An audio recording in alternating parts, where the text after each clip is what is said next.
عاقل صاحب، آپ تو ہر بات کو منع کرنے لگے ہیں۔ اب اگر کوئی آدمی جمعے کے دن اپنے ناخن کاٹتا ہے اور وہ یہ سمجھتا ہے کہ یہ نبی کریم صلی اللہ علیہ وسلم سے ثابت ہے یا سنت عمل ہے، تو آپ یہ کہتے ہیں کہ یہ نبی کریم صلی اللہ علیہ وسلم سے ثابت نہیں ہے۔ کیا معاملہ ہے؟ کیا ماجرا ہے؟ آپ کیا لوگوں کو بتانا چاہتے ہیں؟ کل اصل میں ایک محفل میں اس طرح کی گفتگو ہو رہی تھی، اور ہمارا چینل چونکہ عرب اور عجم کے درمیان ایک برج کا کام کرنے لگا ہے، یا لوگوں کو جوڑ رہا ہے، سعودی عرب کے یا جو کبار علماء ہیں ان کے فتاوی جات آسان زبان میں آپ کی خدمت میں پیش کرتا ہے۔ وہ بات یہ کی جاتی ہے کہ جناب ہر جمعے کو یا جمعرات کے دن ایک لسٹ شائع ہوتی ہے، اور بہت سارے لوگ اس لسٹ کو پاس آن کرنا دین کی خدمت سمجھتے ہیں، جس میں یہ لکھا ہوتا ہے کہ جمعے کے دن ناخن تراشنا دراصل یہ سنت ہے۔ میں آپ کو یہ بات بتانا چاہتا ہوں کہ اللہ کے رسول صلی اللہ علیہ وسلم سے اس سلسلے میں کوئی بھی صریح صحیح مرفوع روایت نبی کریم صلی اللہ علیہ وسلم سے ثابت نہیں ہے کہ آپ علیہ الصلوۃ والسلام نے جمعے کے دن خاص طور پر اہتمام بتایا ہو کہ آپ اپنے ناخن کو ترشوائیں، اور یہی بات مختلف علماء نے اپنے بیانات میں کی ہے۔ میں آپ کو لے کر چلتا ہوں شیخ مصطفیٰ العدوی کی محفل میں، وہ اس سلسلے میں کیا رہنمائی فرما رہے ہیں۔ هل يوجد فضل لقص الأظافر يوم الجمعة؟ کیا کوئی جمعے کے دن ناخن کاٹنے کی فضیلت وارد ہوئی ہے؟ كنص خاص لم يثبت عن النبي صلى الله عليه وسلم نص خاص، جیسے میں نے عرض کیا کہ صریح صحیح مرفوع روایت نبی کریم صلی اللہ علیہ وسلم سے اس ضمن میں وارد نہیں ہے کہ آپ علیہ الصلوۃ والسلام نے جمعے کے دن ناخن کاٹنے کا اہتمام فرمایا ہو یا آپ نے ترغیب دلائی ہو۔ في الحث على قص الأظافر يوم الجمعة.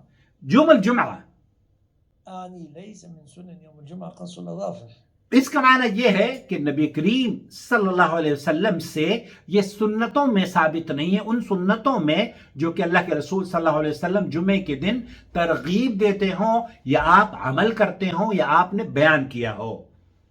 ولكن التنظف عموما، لیکن یہ جو نظافت ہے یا صاف صفائی ہے یہ بہت اہم ہے، مسلمان کو اس کا خاص خیال رکھنا چاہیے۔ بلکہ جو روایات بیان کی جاتی ہیں، علامہ البانی رحمۃ اللہ علیہ اور دیگر محدثین نے ان روایات کو شدید ضعیف قرار دیا ہے جس میں جمعے کے دن ناخن ترشوانے کے بارے میں باتیں کی جاتی ہیں۔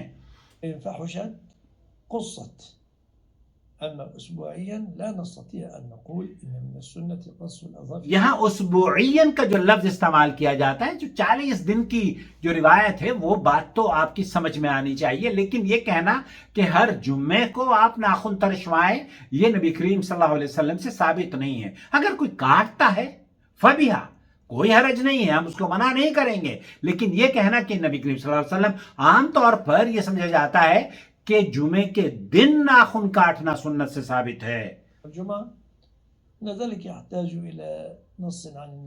اب اگر کوئی آدمی یہ کہتا ہے کہ یہ سنت ہے تو پھر اس پر دلیل کا مطالبہ ہے، اور دلیل نبی کریم صلی اللہ علیہ وسلم سے صحیح سند کے طور پر کوئی بھی بات اس ضمن میں وارد نہیں ہوئی ہے، اور اسی بات کو تفصیل سے بیان کیا ہے شیخ صالح المنجد کی جو مشہور زمانہ ویب سائٹ ہے، هل كان الرسول صلی اللہ علیہ وسلم، کیا نبی کریم صلی اللہ علیہ وسلم ہر جمعے کے دن ناخن ترشوایا کرتے تھے؟